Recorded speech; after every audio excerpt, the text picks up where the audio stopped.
Welcome back to The Real Story. So what in the world is happening in Germany? In recent weeks, the country has seen tyrannical crackdowns on free speech, contentious elections, and a series of horrific tragedies, including this one, which took place in Mannheim on Monday, where a man drove into a lunch hour crowd, striking 13 people with his vehicle and killing 2 people while injuring 11 others, with 5 of those being severely injured. Now, local authorities have said the driver was a 40-year-old German citizen, although the suspect's identity hasn't been publicly revealed yet. But authorities don't think the motive was political. Moreover, authorities believe the driver acted alone and that the attack itself was deliberate. They also searched his home and internet history on Monday evening, and it turns out the driver had a criminal record of assault, drunk driving, and a conviction for hate speech. Now, the driver, who's currently being investigated for both attempted murder and murder, also had a history of mental illness and was in possession of a weapon that fired blanks during the horrific attack, after which more than 300 police officers arrived on scene. Unfortunately, there have been similar attacks in Germany recently, just like this one, making this incident one of many. For example, a Saudi man drove into a Christmas market in Magdeburg in December, killing a 9-year-old boy and 6 other people. And just over 2 weeks ago, a 24-year-old Afghan man drove his vehicle into a union demonstration in Munich, killing a 2-year-old girl and her mother. He also injured nearly 40 more people. The attack happened on the eve of the Munich Security Conference and just a few days before Germany's federal election. And going back to Monday's attack, Germany was celebrating Rose Monday, a carnival held before Ash Wednesday, which marks the beginning of Lent. After that attack, the neighboring city of Heidelberg canceled its carnival celebrations that were scheduled for Tuesday, saying it was inconceivable for them to celebrate a happy carnival after the attacks that others have suffered. Whether an attack is perpetrated by a citizen or a foreign-born resident, Friedrich Merz, Germany's likely next chancellor, has said this incident, like the terrible acts of the past few months, is an urgent reminder that we must do everything we can to prevent such acts. He also said Germany must become a safe country once again. Here with reaction is military defense attorney Davis Younts. Davis, thank you for joining me. Always an honor. Absolutely. So what do you make of this attack in Mannheim?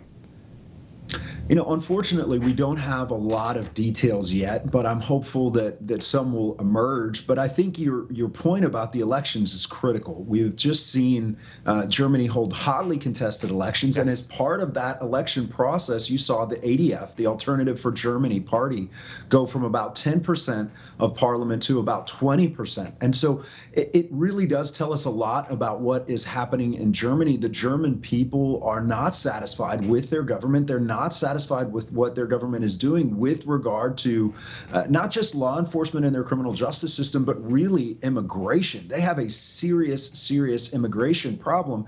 And unfortunately, you see this in other countries in Europe as well, but Germany has a real problem with what is sustainability for them as a nation going forward.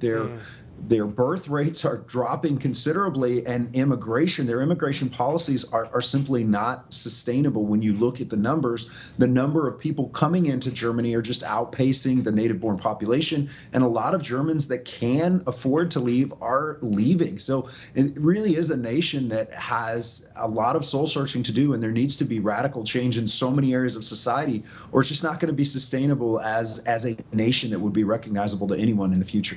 Absolutely. Well, and speaking of that, really, I have to play some clips for you because Germany, coming strong with the police state tactics in terms of speech. It's dystopian. It's really quite horrifying to see, but there were some German officials on 60 Minutes just a couple of weeks ago talking about the very low bar for seizing people's property, for even jailing people in terms of speech. So I want to play this clip and get your thoughts.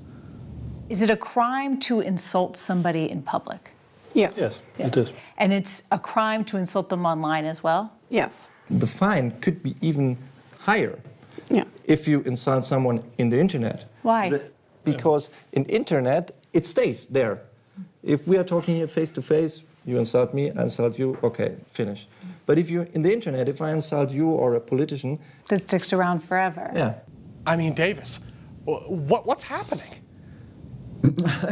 It is hard to even fathom what they're talking about and that they're serious. I mean, this seems like a skit, right? This seems like a parody. This is straight to jail, right? Yes. Right. That's what this seems like. But the reality is, I mean, unfortunately, we're seeing the same thing in other European countries. But the German people are really facing a crisis, because what they're not saying is that there is a level of political correctness that they're talking about. And the people that you see that are going to be prosecuted under these hate speech laws are going to be Christians, and they're going to be anyone that criticizes the current immigration policy that's occurring in Germany. In 2023, Syrian immigrants were the largest group of immigrants into Germany, and they're not being assimilated. It's very similar to the concerns that we had here in the United States under the Biden administration with just the unsustainable numbers of both legal and illegal immigration. So again, just even broaching the subject that some of these people coming into Germany have an Islamic background. They come from terrorist hotbed areas of the world, and they have religious belief system and other belief systems that cause them to hate Germany, hate Christians within Germany, hate everything that Germany stands for. Just saying that now is controversial in Germany. They're trying to outlaw that because they're afraid, because they've had out of control immigration, and they're afraid of the reaction, and they're afraid it's going to create more violence, but they're unwilling to call terrorism. They're unwilling to call evil. And until they're willing to recognize and do that, they're going to continue to have many of these problems. And cracking down on, politically incorrect speech is only going to damage that. And again, like I said, if you look at the numbers of people leaving Germany, those people who can leave Germany, German nationals who have a long history and tradition there, they're leaving. They're coming to the United States. They're going to Switzerland. They're going to other places where they still have a degree of freedom, and where the governments are at least on some level willing to recognize and call out terrorism. Absolutely. There's a cultural death going on. This is not, by the way, something that's just happening overnight. This has been in the works for many, many years now. And it's sad. It is sad, but moving forward, I have no idea what's in store for Germany or for Europe more broadly. And that's not even talking about the war between Russia and Ukraine. So we'll have to see what goes on. But Davis, I just want to say thank you for stopping by today. Thank you. Take care. Coming up next.